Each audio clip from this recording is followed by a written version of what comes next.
Today is the sixth day of fighting between Hamas and Israel, and it means some really hard conversations, especially with young kids. Our 9 News parenting expert, Dr. Sheryl Ziegler, is joining us this morning. Thank you so much, because I think a lot of families are wondering how to navigate this. And I know a lot of times these conversations are very age-specific about how you approach it. So where do you tell families to start? So it's true, very age-specific. But I think for any age, you start by saying, what have you heard about that's happening in the world? Keep it open-ended. What have you heard about what's happening in Israel or Palestine? So keep it, no matter the age. And when I say the age, to me, this starts with a child who has access to the internet or social media. Gotcha. Okay. So whatever that age is. I'd like to say it's older, but you never know. It could be 8 and above. Yeah. And so starting off with an open-ended question, that's part one.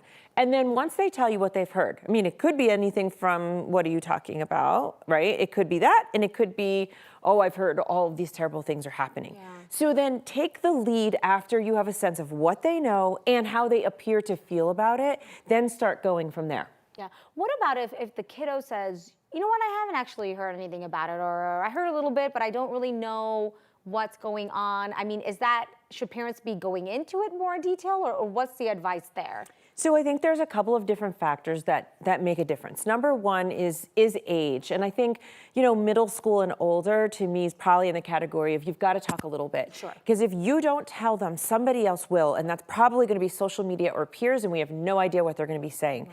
So, and people's values play a big role. I think if you yourself are Jewish or Israeli or Palestinian, you're going to have a different emotion and energy around this.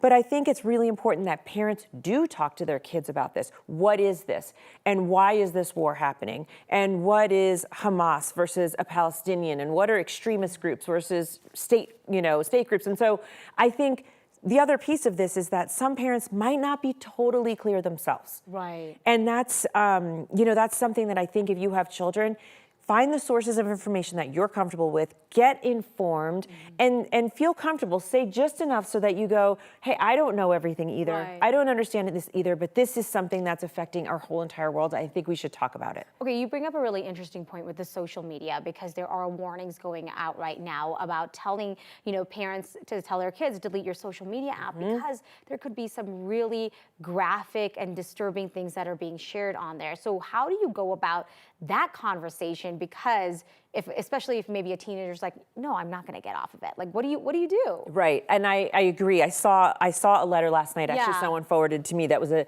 school saying, we really encourage you to have them delete these apps. So I think if you do say something like delete the app, that's very alarmist and for a teenager.